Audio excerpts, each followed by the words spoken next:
Amarildo Diniz, professor de atualidades da Central de Concursos. Nossa aula de hoje é sobre economia brasileira em 2019. E o módulo 1, a política econômica do governo de Jair Bolsonaro.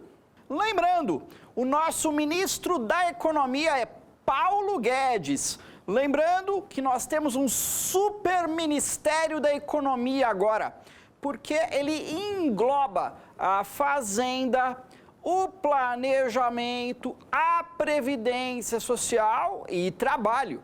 O ministro Paulo Guedes estudou na Escola de Chicago, estado de Illinois, Estados Unidos. A Escola de Chicago é uma escola de economia neoliberal.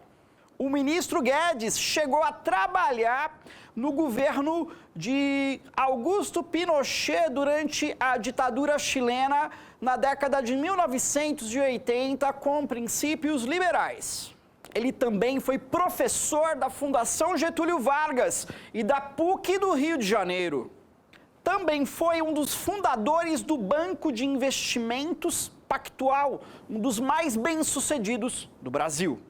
Lembrando que o presidente Bolsonaro chegou a falar que não entende muito de economia e é só perguntar para Paulo Guedes, o Poço Ipiranga. Portanto, com Paulo Guedes, o Brasil é submetido a uma política econômica neoliberal. Então, quais as características iniciais dessa política econômica? Primeiro, um ajuste fiscal, isto é, o governo está cortando gastos sociais e investimentos para tentar equilibrar as contas públicas. A segunda medida muito importante é a proposta de reforma na Previdência Social. O governo pretende economizar cerca de R$ 1 trilhão em 10 anos, mais ou menos, e essa economia vai beneficiar a economia do Brasil, o crescimento econômico do país. A reforma na Previdência seria importante para melhorar as contas públicas e atrair investimentos para o Brasil. Outra medida importante do governo Bolsonaro para estimular os investimentos são as privatizações de empresas estatais. Entre os alvos, os Correios, as refinarias da Petrobras e também a infraestrutura de transportes. O governo também prega a maior abertura da economia brasileira para a entrada de produtos importados e as exportações. Ou seja, um conjunto de medidas que objetivam o crescimento econômico e a atração de investimentos, principalmente privados, para o Brasil, tanto de empresários brasileiros quanto de empresas transnacionais. Agora nós vamos a alguns personagens importantes na economia brasileira em 2019, como o novo presidente do Banco Central do Brasil. É Roberto Campos Neto, isto mesmo, o neto de Roberto Campos, que foi ministro do Planejamento da ditadura militar no governo de Castelo Branco. Portanto, ele tem uma formação liberal. Outro personagem estratégico em 2019 é Rogério Marinho, que é o secretário de Previdência Social e Trabalho, responsável em grande medida pela proposta de reforma na Previdência Social. Entre as propostas de privatização do governo de Bolsonaro, nós temos a concessão de parte da ferrovia Norte-Sul para iniciativa privada. O Brasil é muito lento no investimento em infraestrutura. A ferrovia Norte-Sul começou a ser construída no governo de José Sarney, em 1987. Ela nunca foi terminada devido a projetos inadequados e também a corrupção generalizada em vários trechos e durante vários governos. A ferrovia Norte-Sul, ela é estratégica devido à integração entre a região norte, centro-oeste e sudeste do Brasil. Também é importante para o escoamento de produtos do agronegócio para exportação. A empresa Rumo venceu a licitação de um trecho de investimento da ferrovia Norte-Sul. Observe no mapa que esse trecho que foi licitado já está entre Porto Nacional, no estado de Tocantins, e Estrela do Oeste, no estado de São Paulo. Portanto, uma conexão bastante importante da ferrovia Norte-Sul. O investimento previsto é de 2,7 bilhões de reais. O prazo de contrato, de concessão, é de 30 anos, onde essa empresa vai poder explorar a ferrovia Norte-Sul neste trecho.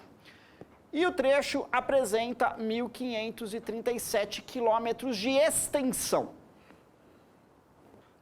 Lembrando que o neoliberalismo, ele prega a não intervenção do Estado na economia. Portanto, uma redução do papel do Estado no desenvolvimento da economia. Todavia, o presidente Jair Bolsonaro, às vezes, toma medidas de intervenção na economia, gerando reações do mercado financeiro. Uma das intervenções do presidente foi a desautorização de um reajuste no óleo diesel, feito pela Petrobras, na tentativa de evitar uma greve de caminhoneiros. Todavia, essa intervenção no preço dos combustíveis foi interpretada pelo mercado financeiro como algo negativo, como uma intervenção indevida. E as ações da Petrobras tiveram uma enorme desvalorização. Agora vamos a uma revisão do Você Aprendeu. Paulo Guedes é o novo ministro da Economia, que engloba planejamento e previdência. Estudou na Escola de Chicago, Estados Unidos, portanto neoliberal. Roberto Campos Neto é o presidente do Banco Central. Rogério Marinho é o secretário da Previdência e Trabalho. A política econômica neoliberal do governo de Jair Bolsonaro tem como propostas ajuste fiscal para equilibrar as contas públicas, privatizações de empresas estatais, maior abertura da economia brasileira para importações e exportações e a reforma na Previdência. As reformas seriam importantes para estimular a atração de investimentos privados para o Brasil. Teve também a concessão de um trecho da ferrovia Norte-Sul para a iniciativa privada. Bolsonaro também fez algumas intervenções na economia. Chegou a desautorizar o reajuste no óleo diesel numa ocasião, gerando uma reação do mercado financeiro que causou turbulência com a queda no valor das ações da Petrobras.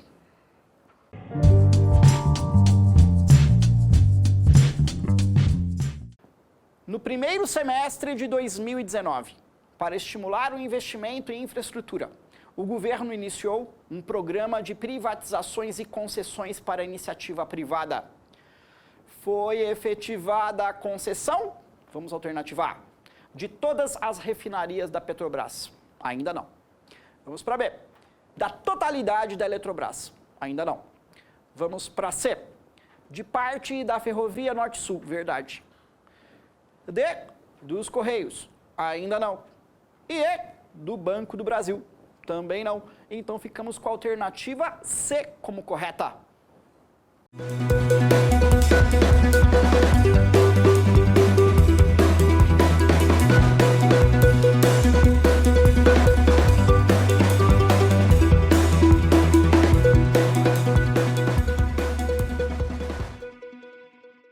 Moçada, no módulo 2, a crise econômica brasileira. No início de 2019, o Brasil enfrenta uma grave crise econômica. No primeiro trimestre, nós tivemos uma queda do PIB, isto é, menos 0,2%. E, portanto, temos um risco de recessão. Para ter uma recessão técnica, é necessário que nós tenhamos 2 trimestres consecutivos de PIB negativo. Mas qual é a causa do péssimo desempenho da economia brasileira, do recuo do PIB? A principal causa é o baixo nível de investimento, tanto público quanto privado no Brasil. A taxa de investimento no Brasil é de cerca de 15% do PIB. Nas nações emergentes mais importantes, a taxa de investimento é o dobro, 30%. E na China chega a 40%. Portanto, a economia do Brasil não cresce por falta de investimento privado e falta de investimento público.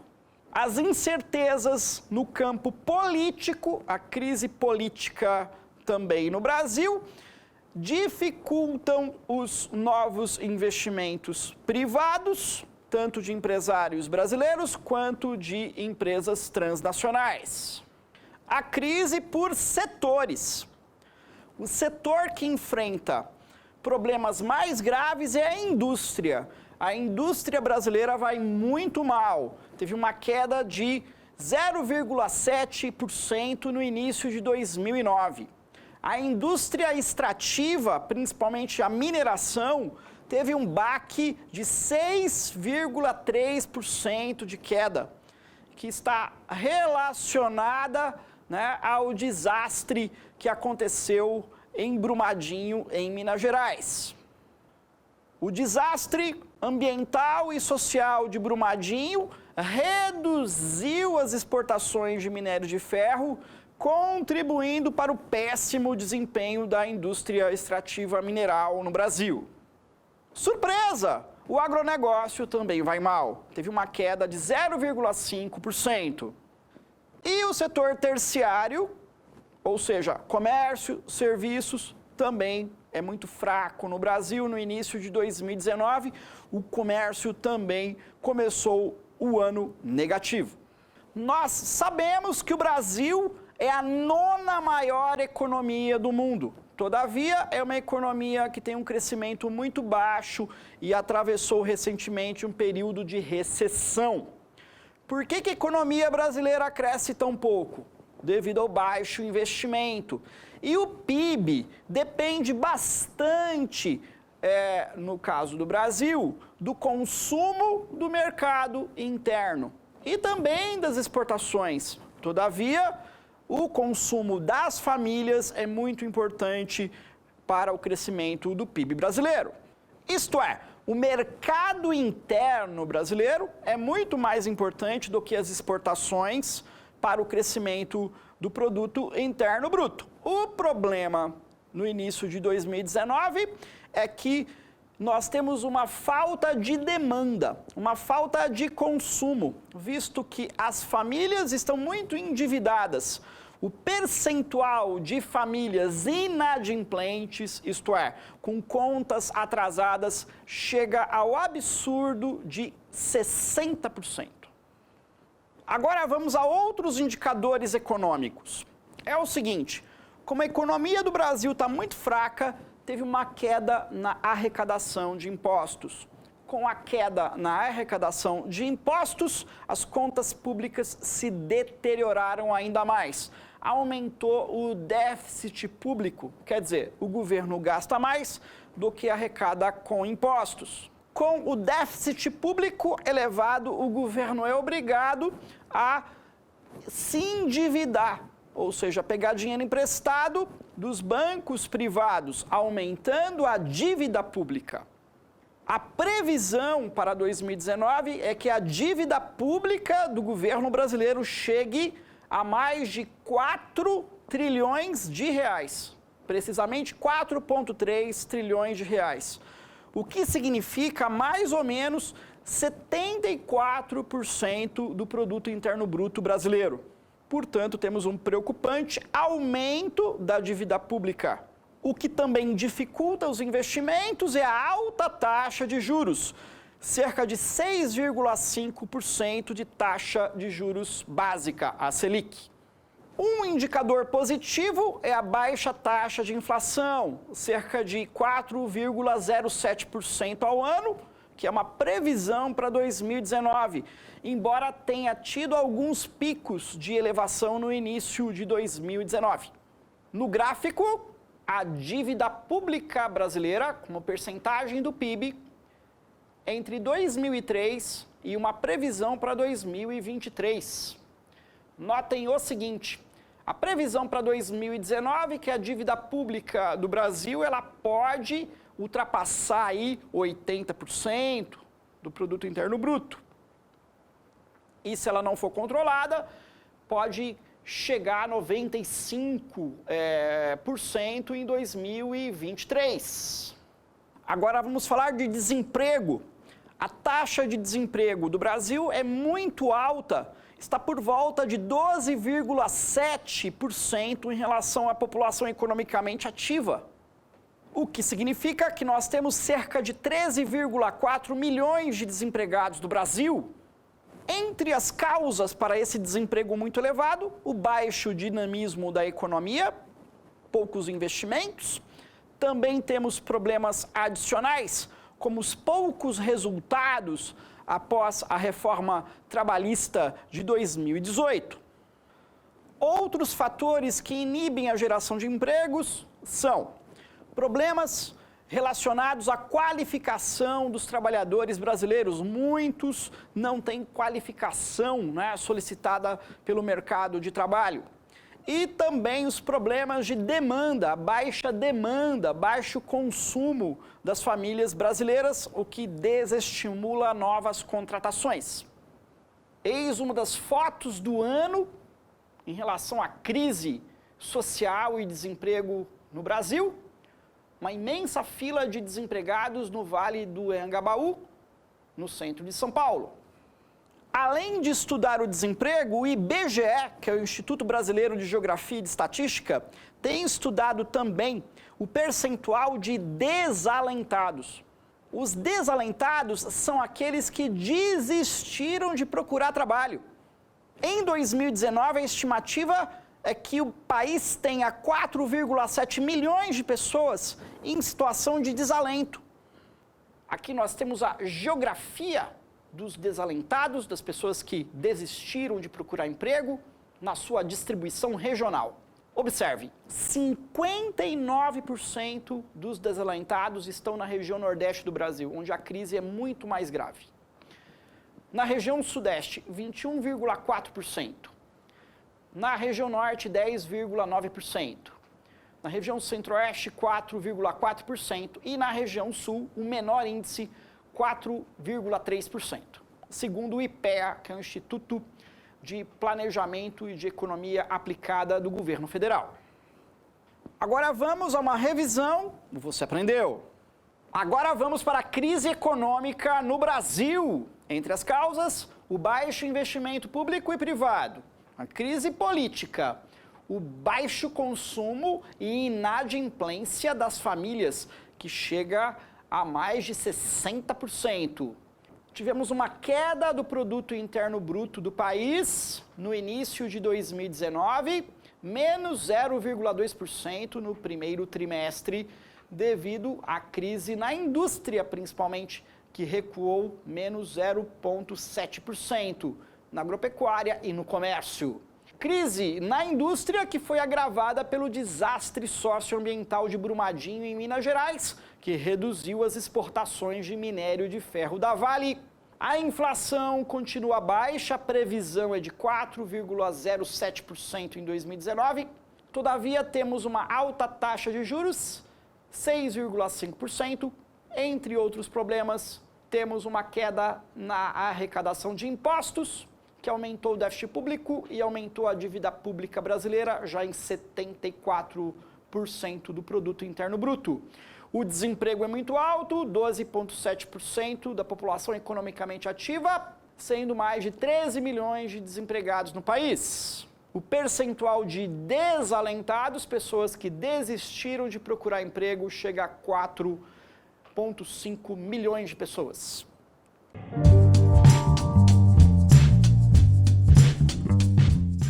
Em 2019, o desempenho pífio da economia do Brasil decorre principalmente, vamos à alternativa A, da saída de empresas transnacionais do país, médio consumo das famílias e aprovação da reforma da Previdência. B, da alta nas exportações, reajustes no preço dos combustíveis e paralisação dos caminhoneiros. Lembrar que a paralisação dos caminhoneiros aconteceu em 2018. Vamos a C, da guerra comercial entre Estados Unidos e China, ajuste fiscal severo e efeitos da greve geral contra a reforma na Previdência. Vamos a D, baixa taxa de juros, impactos da Lava Jato, concessões de estatais para iniciativa privada e queda no consumo.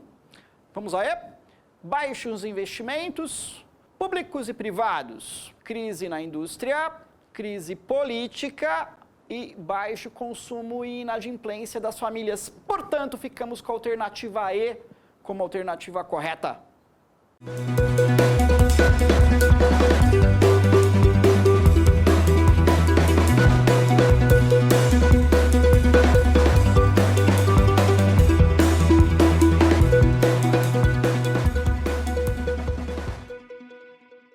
Agora no módulo 3, a desindustrialização no Brasil, personagens da economia, principalmente no setor de finanças, a produção de abacate e novidades sobre energia. Vamos começar pela desindustrialização do Brasil. A indústria de transformação no Brasil teve uma queda na sua participação no PIB para cerca de 11% aí do Produto Interno Bruto brasileiro. Isto é, muito pouco. Quais as causas da desindustrialização? A primeira delas é a entrada excessiva de produtos industrializados importados, principalmente de países asiáticos como a China. Isto é, a indústria brasileira não consegue competir com a entrada de produtos manufaturados importados. A outra causa é a baixa competitividade dos produtos industrializados brasileiros em relação às exportações. Entre outros problemas, a alta taxa de juros, que inibe investimentos industriais, a alta carga tributária, isto é, muitos impostos no Brasil, o que também inibe novos investimentos industriais. O Brasil também tem um problema no setor de transportes, que é bastante caro, dominado por rodovias, e esses problemas de infraestrutura de transportes encarecem os produtos industrializados brasileiros. E aí tem outros problemas. A baixa produtividade dos trabalhadores na indústria devido aos níveis de educação precários que nós temos no Brasil. O baixo investimento também em ciência e tecnologia por parte das empresas. E lembrando que com o consumo inibido, com as famílias endividadas em 2019, isto também impacta a atividade industrial. Nas últimas décadas, vários governos adotaram políticas econômicas que acabaram valorizando a moeda brasileira, o real, em relação ao dólar. E isso inibe as exportações de produtos industrializados do Brasil e incentivaram as importações. Portanto, a valorização do real em relação ao dólar durante períodos muito extensos destruiu parte da indústria brasileira.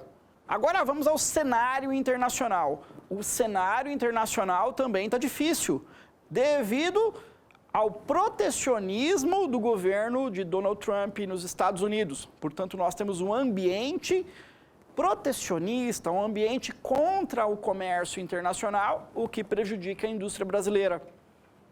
No gráfico, a indústria de transformação, que engloba a indústria de bens intermediários, a indústria de bens de capital e a indústria de bens de consumo, tanto duráveis quanto não duráveis, como percentagem do PIB entre 1948 e 2018.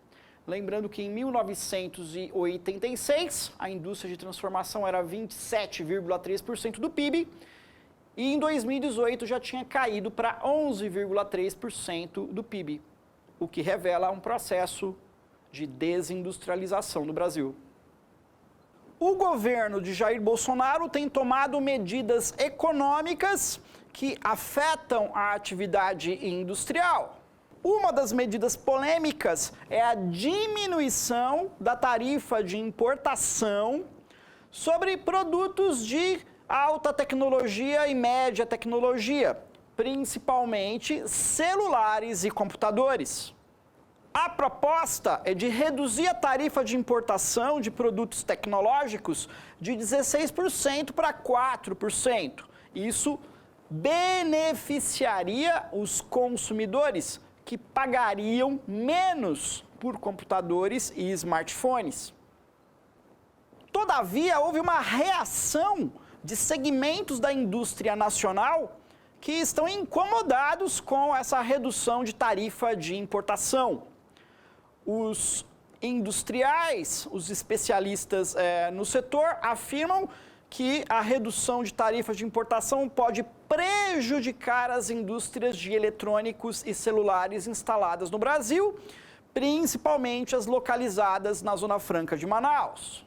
Eis uma foto da indústria de eletrônicos, principalmente de computadores no Brasil, que seria afetada com a diminuição das tarifas de importação. Devido à crise econômica, à queda da lucratividade, retração no consumo, muitas empresas transnacionais estão indo embora do Brasil. Chama atenção o fechamento da Roche Farmacêutica, uma das grandes produtoras de medicamentos instaladas no Brasil. Ela estava no Brasil desde a década de 1930 e agora está fechando. Entre as empresas que estão deixando o Brasil, Roche, Eli Lilly, também laboratório farmacêutico, o aplicativo Glovo, a Pirelli Pneus, a Nikon, máquinas fotográficas, a Brasil Quirim, cervejaria, a Lush e a crise que envolve a Ford Caminhões.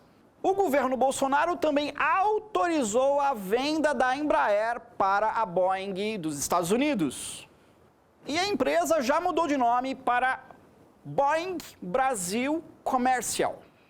Quem defende a transação afirma que a Embraer agora terá acesso mais facilitado a novos mercados consumidores em escala internacional, com esse processo de união com a Boeing. A principal crítica à transferência da Embraer para a Boeing seria a desnacionalização da indústria brasileira, justamente a empresa brasileira que era exportadora, que é grande exportadora de produtos tecnológicos, como aviões de pequeno e médio porte. Eis a nova marca Boeing Brasil Commercial. Temos alguns personagens no campo da economia e finanças em 2019. Um deles é o caso Bettina Rudolph. Lembrando que a Empíricos Consultoria e Finanças, que opera no setor financeiro, de investimentos financeiros, a Empíricos foi multada pelo Procon porque fez uma propaganda enganosa utilizando o caso da Bettina. Lembrando que Bettina Rudolph afirmou que teve um grande aumento do seu patrimônio financeiro em curtíssimo prazo, o que era mentira. Outro personagem que tem aparecido bastante na mídia é Eduardo Moreira, engenheiro e economista que estudou na Universidade da Califórnia, nos Estados Unidos. Ele é egresso do mercado financeiro, praticamente trabalhou para fundos de investimentos, bancos importantes, e depois saiu do mercado financeiro e começou a fazer críticas a ele. O Moreira tem criticado o funcionamento dos bancos brasileiros, as altas taxas de juros e o rentismo, tem criticado a abismal desigualdade social no país, tem criticado também a reforma previdenciária. Em 2019, a Petrobras anunciou a maior descoberta desde o pré-sal: grandes reservas de gás natural nas bacias sedimentares localizadas no Nordeste, principalmente em Sergipe e Alagoas, bacias sedimentares recobertas pelo mar.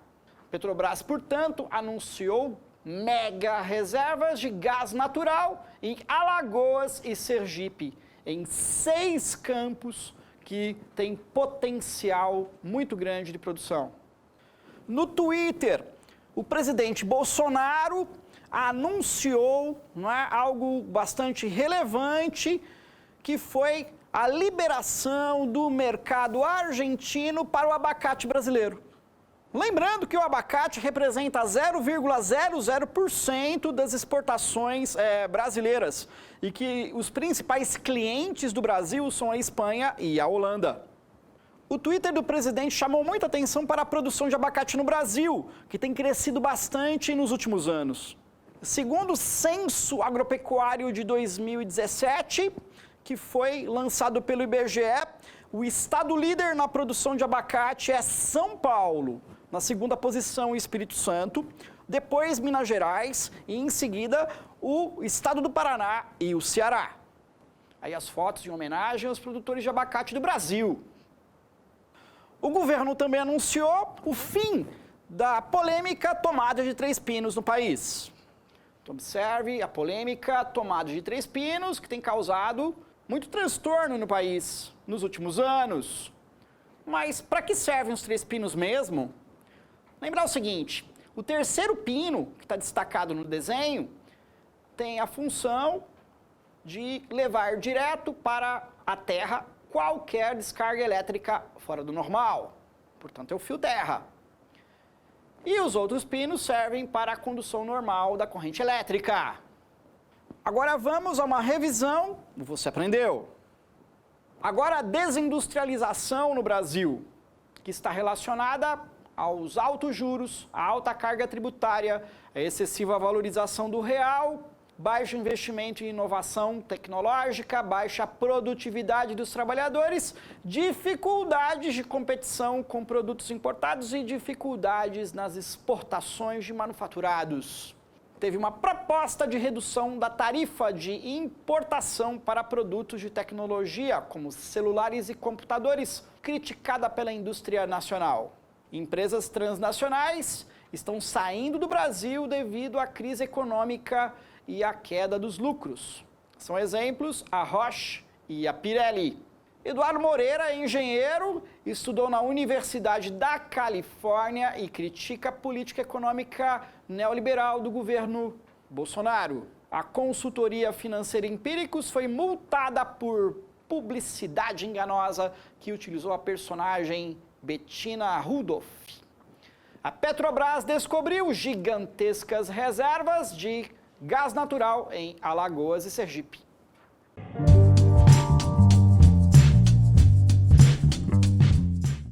Entre as medidas econômicas tomadas pelo governo, destaca-se, vamos lá, o aumento da alíquota de importação para produtos tecnológicos. Mentira, vamos ver. O aumento dos investimentos no programa Minha Casa Minha Vida, incorreto, vamos a C. A erradicação da tomada de 2 pinos para estimular a venda de eletrodomésticos. Não. Vamos a D. A redução de alíquota de importação para computadores e celulares, verdade. Lembrando, como a política econômica do Brasil é neoliberal, ela estimula importações e exportações. Isto é uma política para reduzir a intervenção do Estado na economia e abrir mais a economia brasileira para o exterior. Vamos aí, o estímulo à produção de abacate para exportação com destino ao Mercosul. Então, como alternativa correta, ficamos com a alternativa D.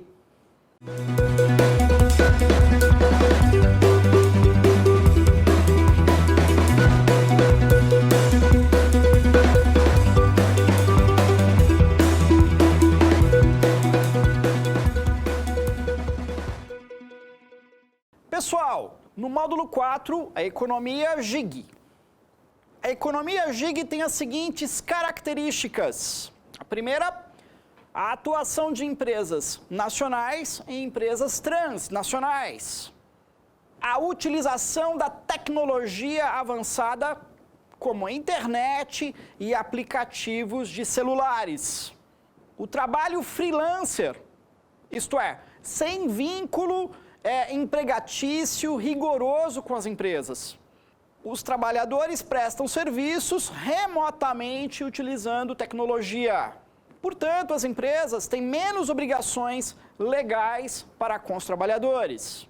Assim, contratam os trabalhadores para ações específicas, trabalhos específicos e pontuais. São exemplos os aplicativos utilizados por motoristas, como o Uber, 99 Táxi, Cabify, os aplicativos para entrega de mercadorias, a exemplo de entrega de comida de restaurantes, como o iFood, também o Rappi. Outro exemplo é o Airbnb. Vamos ao exemplo do Uber. O Uber, anos atrás considerado um serviço de qualidade, devido à crise econômica nos últimos anos do Brasil, aconteceu um crescimento exorbitante no número de motoristas e certa queda de qualidade dos serviços, além de problemas de segurança.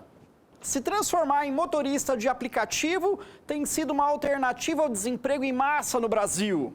A estimativa é que no Brasil nós temos cerca de 5,5 milhões de cadastrados como motoristas de aplicativos. Uma pesquisa recente mostra que entre 2018 e 2019 aumentou em 200 mil motoristas a mais de aplicativos. A economia gig seria um exemplo de neoliberalismo contemporâneo. Ou seja, muitas dessas empresas começam a atuar no mercado sem regulação pelos governos, pelos estados nacionais. Por vezes, utilizam espaço público, as infraestruturas, sem regulação inicial por parte dos governos. Algumas dessas empresas, como o Uber, são empresas transnacionais que remetem parte dos seus lucros para o exterior. E, por vezes, se aproveitam de crises econômicas para superexplorar os trabalhadores. Assim, a uberização praticamente virou sinônimo de precarização do trabalho em vários países. Entre os problemas, os baixos rendimentos, as longas jornadas de trabalho, a falta de direitos trabalhistas e a alta incidência de doenças adquiridas pelos trabalhadores.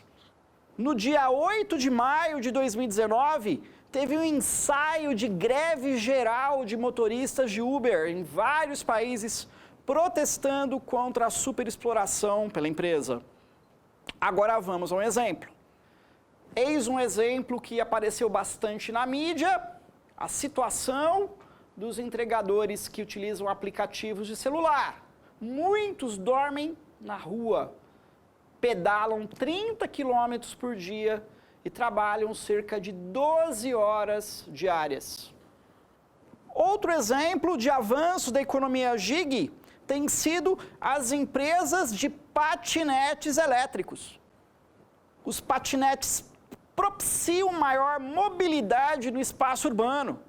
Todavia, inicialmente, começaram a operar nas cidades brasileiras sem qualquer tipo de regulação por parte das prefeituras, sem regras claras com relação à utilização da infraestrutura e do espaço público e sem regras de segurança. A Prefeitura de São Paulo, prefeito Bruno Covas, do PSDB, tomou medidas contra as empresas de patinetes, como a Wello e a Green. Ou seja, começa um processo de regulamentação para essas empresas atuarem nas cidades. Ou seja, as empresas de patinetes devem fornecer capacetes para os usuários, devido ao alto risco que eles correm no trânsito. A velocidade tem que ser abaixo de 20 km/h. Em alguns locais, nós temos proibição da utilização de patinetes e as empresas podem ser multadas. Eis algumas fotos da disseminação da utilização de patinetes elétricos na cidade de São Paulo. e isso tem se disseminado em várias cidades brasileiras, como Belo Horizonte, Rio de Janeiro, e também em várias cidades mundo afora. O problema é que as empresas começam a atuar sem regulação por parte do Estado. A regulação só vem depois. Outro exemplo é a locação de imóveis para turismo e moradia temporária pelo Airbnb, que é uma alternativa à utilização de hotéis. Teve grande crescimento, mas também um aumento nas reclamações. Agora vamos a uma revisão do Você Aprendeu. Agora vamos a um resuminho sobre a economia GIG, que apresenta as seguintes características. Se insere na lógica da política econômica neoliberal na atualidade. Atuação de empresas nacionais e transnacionais. Muitas começam a atuar sem regulação por parte do Estado, a exemplo das prefeituras. Várias operam inicialmente sem regras claras quanto ao uso do espaço público e de segurança. Utilizam tecnologia sofisticada, a exemplo da internet e de aplicativos de celulares. Exemplos de empresas Uber, 99, iFood, Rappi, Airbnb. Uberização é um termo utilizado para a precarização do trabalho na economia GIG. Entre os problemas que afetam os trabalhadores, baixos rendimentos, longa jornada de trabalho, problemas de saúde e sem direitos trabalhistas.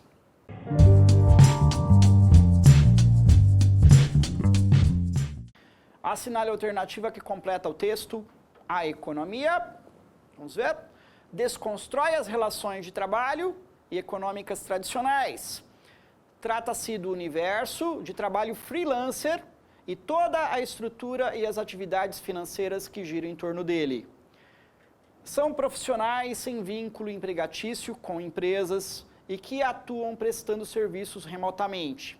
Empresas têm menos obrigações legais, contratam essas pessoas para trabalhos específicos e pontuais.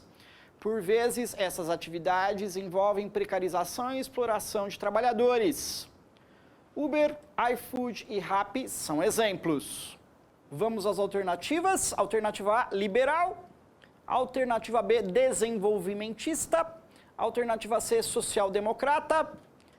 Alternativa D, keynesiana. Alternativa E, GIG. Então ficamos com a alternativa E, economia GIG. Concluímos a aula. Nos vemos na próxima.